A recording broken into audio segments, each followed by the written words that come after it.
లూకా సువార్త 21వ అధ్యాయము.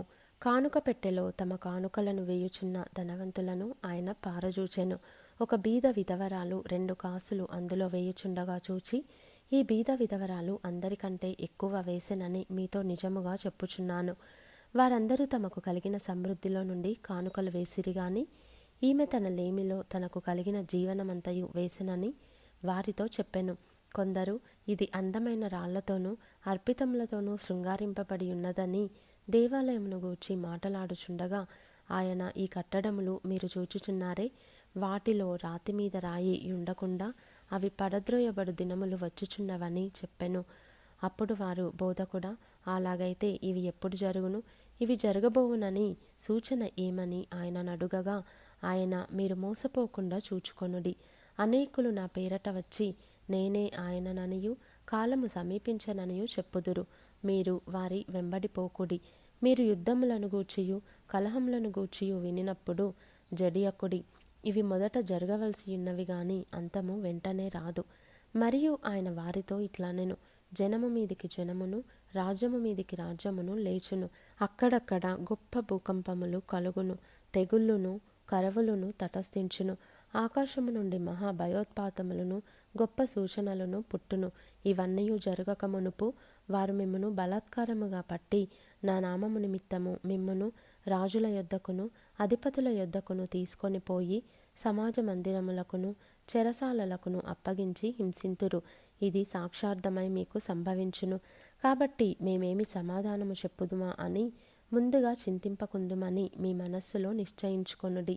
మీ విరోధులందరూ ఎదురాడుటకును కాదనుటకును వీలు కాని వాక్కును జ్ఞానమును నేను మీకు అనుగ్రహింతును. తల్లిదండ్రుల చేతను సహోదరుల చేతను బంధువుల చేతను స్నేహితుల చేతను మీరు అప్పగింపబడుదురు. వారు మీలో కొందరిని చంపింతురు.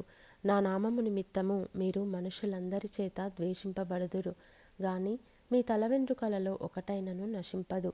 మీరు మీ ఓర్పు చేత మీ ప్రాణములను దక్కించుకొందురు. యెరూషలేము దండ్ల చేత చుట్టబడుట మీరు చూచునప్పుడు దాని నాశనము సమీపమై ఉన్నదని తెలుసుకొనుడి. అప్పుడు యూదయలో ఉండువారు కొండలకు పారిపోవలెను. దాని మధ్య నుండి వారు వెలుపలికి పోవలెను. పల్లెటూళ్ళలోని వారు దానిలో ప్రవేశింపకూడదు. లేఖనములలో వ్రాయబడినవన్నీ నెరవేరుటకై అవి ప్రతిదండన దినములు.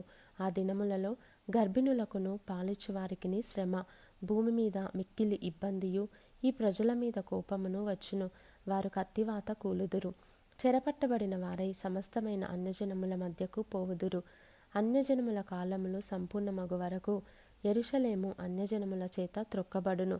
మరియు సూర్య చంద్ర నక్షత్రములలో సూచనలును, భూమి మీద సముద్ర తరంగముల ఘోష వలన కలవరపడిన జనములకు శ్రమయు కలుగును.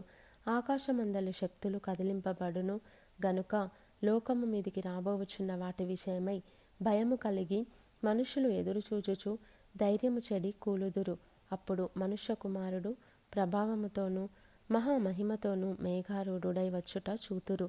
ఇవి జరుగనారంభించినప్పుడు మీరు ధైర్యము తెచ్చుకొని మీ తలలెత్తుకొనుడి.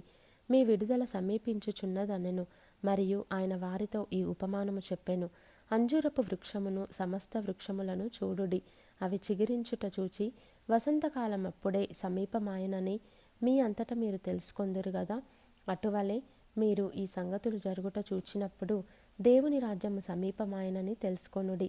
అవన్నీ జరుగు వరకు ఈ తరము గతింపదని నిశ్చయముగా మీతో చెప్పుచున్నాను. ఆకాశమును భూమియు గతించును గాని నా మాటలేమాత్రమును గతింపవు.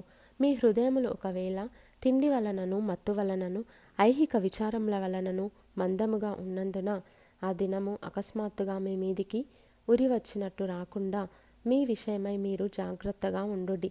ఆ దినము భూమి అందంతటా నివసించు వారందరి మీదికి అకస్మాత్తుగా వచ్చును. కాబట్టి మీరు జరగబోవు వీటి నెలను తప్పించుకొని మనుష్య కుమారుని ఎదుట నిలవబడుటకు శక్తిగల వారగునట్లు ఎల్లప్పుడూ ప్రార్థన చేయుచు మెలకువగా ఉండుడని చెప్పెను.